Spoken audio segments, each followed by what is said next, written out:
पिछले 1.5 दशक में अगर किसी सेक्टर ने भारत के डिजिटल भविष्य की नींव रखी है तो वह है टेलीकॉम सेक्टर। और अब इस सेक्टर की दो सबसे बड़ी कंपनियां भारतीय एयरटेल और रिलायंस जियो एक ऐसे दौर में प्रवेश कर रही हैं जहां से असली कमाई की शुरुआत होने वाली है। आईसीआईसीआई सिक्योरिटीज की एक रिपोर्ट के अनुसार आने वाले 3 सालों में यानी FY28 तक एयरटेल और जियो दोनों कंपनियों का return on capital employed ROC लगभग 2 गुना होने की उम्मीद है।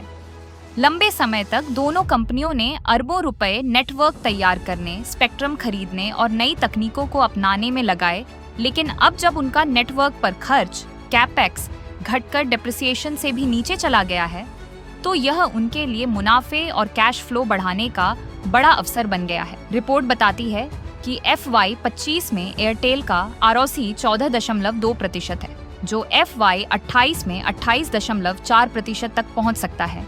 वहीं जियो का ROC 14.3% से बढ़कर 21.4% तक जाने की उम्मीद है। इसका मतलब है कि अब दोनों कंपनियां अपने निवेश से असली वैल्यू क्रिएशन के चरण में प्रवेश कर चुकी हैं। एयरटेल के लिए FY26 अहम होगा, जब उसका नेटवर्क खर्च डिप्रिसिएशन से नीचे चला जाएगा, जिससे उसका फ्री कैश फ्लो बढ़ेगा और कर्ज घटेगा। दूसरी ओर जियो अपने डिजिटल सर्विसेज विस्तार की गति तेज कर रहा है और आने वाले वर्षों में उसके कैश फ्लो में 3 गुना बढ़ोतरी की संभावना है।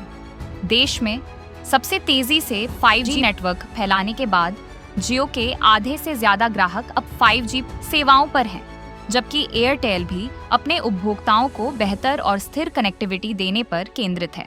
दोनों कंपनियां अब केवल मोबाइल सेवाओं तक सीमित नहीं रहना चाहती, बल्कि fixed broadband, cloud computing, cyber security और एंटरप्राइज डिजिटल सॉल्यूशंस जैसे नए क्षेत्रों में तेजी से विस्तार कर रही हैं।